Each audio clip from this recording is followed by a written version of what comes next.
já saiu de uma conversa pensando, meu Deus, por que eu falei aquilo? Ou então ficou aí horas pensando, né, numa interação simples que provavelmente a outra pessoa já esqueceu, mas você ficou em casa ruminando, pensando que devia ter feito diferente? Ou talvez você evite apresentar um trabalho na faculdade, pedir informação, você evita mandar áudio no grupo familiar, você evita falar em reuniões, você evita puxar conversas. Não porque você não quer se conectar, mas é porque aquilo gera um desconforto muito grande em você. E aí vem a dúvida, né? Será que eu sou tímido ou isso pode ser ansiedade social? Gente, eu quis trazer esse vídeo porque muita gente confunde as duas coisas, tá?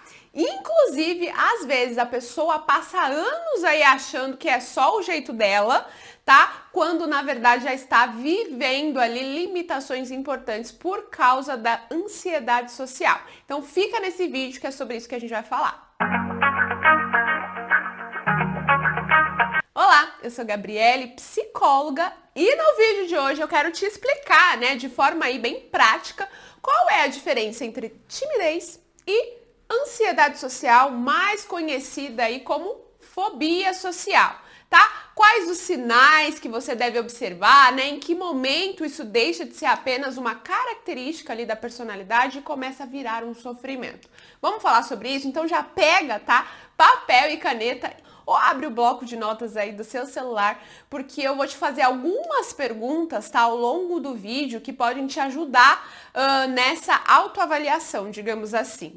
Bom, gente, o que a gente precisa entender é que tem gente, tá, mais introvertida, assim, mais reservada, que demora mais para se soltar, que prefere ouvir mais do que falar, tá? E isso não significa necessariamente um transtorno. Inclusive, né, muitas pessoas aí mais tímidas, né, elas conseguem interagir, trabalhar, fazer amizade, se relacionar, mesmo sentindo vergonha ou desconforto ali no começo, no início da interação, quando chega em um ambiente que não conhece muita gente, tá? Então, a diferença principal tá aqui, ó. A timidez, ela geralmente gera ela geralmente gera o desconforto, tá? Já a ansiedade social, ela gera um sofrimento, uma evitação constante e prejuízo em diversas áreas da vida. Esse é o ponto principal. Se você precisar gravar algo desse vídeo, grava isso, marca isso com o seu marca-texto aí, tá bom? Bom, e aqui, né, que as coisas então começam a mudar, tá? Vamos ver um exemplo prático para ficar mais fácil. Então pensa em duas pessoas que precisam apresentar um trabalho da faculdade, tá? Aí a primeira pessoa, ela fica nervosa, ela sente frio na barriga, talvez ela fique um pouco vermelha, né? Mas ela vai lá e ela apresenta o trabalho. Depois ela pensa, eu fiquei nervosa, mas eu consegui, fiquei um pouquinho vermelha, podia ter melhorado aqui ou ali, mas tá tudo bem, eu apresentei o trabalho. Ufa, que alívio, tá? Isso costuma acontecer na timidez. Perfeito? Agora pensa em outra pessoa que passa dias sofrendo antecipadamente. Ela começa a imaginar, e se eu travar? Eu vou travar, as pessoas vão perceber o meu nervosismo, elas vão me achar estranho, elas vão ver que eu tô tremendo, eu não vou conseguir, eu vou passar vergonha. Então percebe, né? Essa pessoa, ela perde o sono, ela fica ansiosa dias antes, tá? Ela pensa até em faltar nessa apresentação, né? Talvez ela até invente uma desculpa para não ir, né? Talvez ela nem vá naquele dia, tentando ali fugir ou se esquivar daquela situação, né? E se ela vai na apresentação, ela passa a apresentação inteira monitorando o próprio corpo. Minha mão tá tremendo, será que estão percebendo? Minha voz tá embarganhada, será que eu falei besteira? Meu Deus, eu não vou conseguir, não vai dar certo. Percebe? E aí depois dessa apresentação, ela continua revivendo aquilo mentalmente por horas ou até dias. Percebe a diferença? Não é só vergonha, existe um nível muito maior de sofrimento psicológico e autocrítica aí na ansiedade social, né? E na ansiedade social, gente, existe, esse é o ponto principal, o medo intenso de avaliação negativa, tá? Então a pessoa começa a acreditar que ela tá sendo observada o tempo inteiro, como se qualquer erro, né, fosse virar um desastre social, né? E aí é como se ela entrasse num estado de ameaça, né? Ela fica ali focada nas situações, nas interações e tudo parece uma ameaça para ela, né? Então situações simples começam a parecer perigosas, né? Falar em grupo, comer perto de outras pessoas, responder mensagens, fazer ligação, andar sozinho, chegar em lugares onde já tem gente, falar em uma reunião, gravar stories, participar de entrevistas, conhecer pessoas novas. Entende? E o problema, gente, é que quanto mais a pessoa evita essas situações, né, mais o cérebro entende que realmente isso é perigoso. Então, a evitação começa a ser recorrente. Só que essa evitação, ela traz um alívio para a pessoa, mas ela mantém a ansiedade viva ali, digamos que ao longo prazo, entende? Gabi, então como saber, né, se está virando ansiedade social? Gente, eu quero que você comece a observar algumas coisas, tá? O que, Gabi? O que eu preciso observar? Primeiro, o quanto isso limita a sua vida. Você deixa de viver situações importantes por medo de interação, por medo da interação? Você perde oportunidades? Você evita conversas? Você tem dificuldade de se posicionar? Evita fazer amizades? Evita se expor? Evita lugares? Segundo, quanto sofrimento isso gera para você? Porque às vezes, gente, a pessoa até consegue fazer as coisas, tá? Mas ela sofre muito antes, durante e depois, entende? Então avalie esse grau de sofrimento. E terceiro, quanto tempo da sua energia mental isso tudo consome?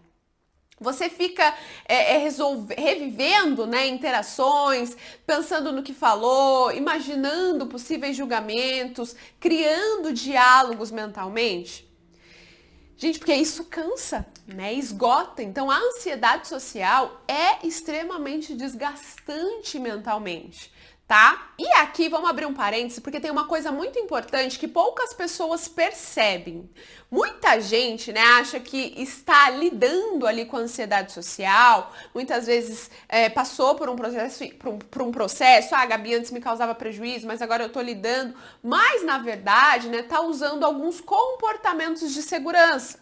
Como assim? Por exemplo, ficar no celular para evitar interações. Então você até vai no almoço ali com a equipe de trabalho, até aceita alguns convites, mas aí chega lá, você fica com o celular para evitar interações. Você fica ensaiando mentalmente tudo que você vai falar. Você fala pouco para não errar. Você evita olhar nos olhos das pessoas, né? Você bebe antes para conseguir socializar.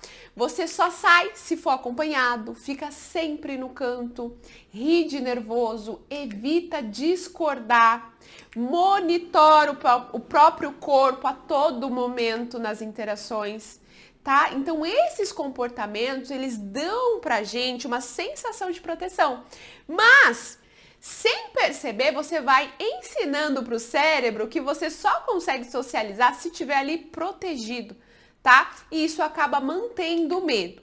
Ok, Gabi, então o que ajuda de verdade, né? Aí entra uma coisa importante. O objetivo não é você virar a pessoa mais extrovertida do mundo, tá? O objetivo é você conseguir interagir sem tanto sofrimento, certo? E para isso, normalmente, a gente precisa trabalhar 3 coisas. 1, os pensamentos automáticos. 2, a autocrítica.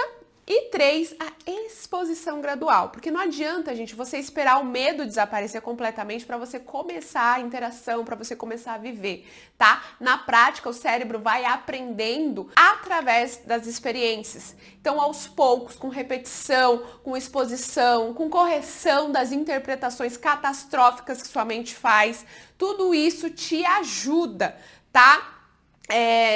A enfrentar a ansiedade social, se até aqui você identifica que é por isso que você passa, que não é simplesmente uma timidez, tá? E qual que seria um exemplo de exposição, Gabi? Então imagina, né, alguém que morre de ansiedade ao falar em público ali, para conseguir falar em público. Ela não precisa começar a se expor falando para uma plateia de 50 pessoas, tá? Talvez o seu primeiro passo seja mandar um áudio num grupo. Depois você vai conversar ali pessoalmente com a pessoa. Depois você vai participar de uma roda pequena de conversa, tá? E depois você vai fazendo perguntas simples até você chegar ao momento que você se exponha ali para falar para um grupo maior de pessoas, tá? Entenda, você precisa de experiências novas para parar de interpretar interações como ameaça, tá? E isso é construído gradualmente. Então, resumindo, timidez é uma característica, né? Ansiedade social é quando o medo da avaliação começa a limitar a sua vida, gera sofrimento intenso, né? E faz você evitar situações importantes, né? E aí a ansiedade social é um transtorno, tá? A gente chama de transtorno de ansiedade social. E quanto antes você percebe isso, mais cedo você consegue começar a trabalhar, tá? Porque viver com constante preocupação aí com o julgamento, né? É extremamente cansativo. Só quem passa, a gente sabe como é. Inclusive, se você sente que a ansiedade social ela tem atrapalhado seus relacionamentos, seu trabalho, sua vida acadêmica ou até as coisas simples aí do seu dia a dia, eu vou deixar aqui na descrição o link do curso Supere-se, tá? Lá eu ensino de forma prática, um passo a passo para você entender seus pensamentos, trabalhar a autocrítica e começar a se expor socialmente com mais segurança e menos sofrimento. Inclusive, me conta aqui nos comentários, né? Se você se considera, depois desse vídeo, você faz a avaliação de que você é uma pessoa tímida ou você percebe que existe ansiedade social envolvida aí. Eu quero conhecer um pouquinho você, tá? E se esse vídeo te ajudou, não se esquece de se inscrever no canal, de dar um like, porque aí o YouTube entende que esse vídeo é relevante e ele encaminha para mais pessoas, certo, gente? Então é isso, até o próximo vídeo. Tchau, tchau!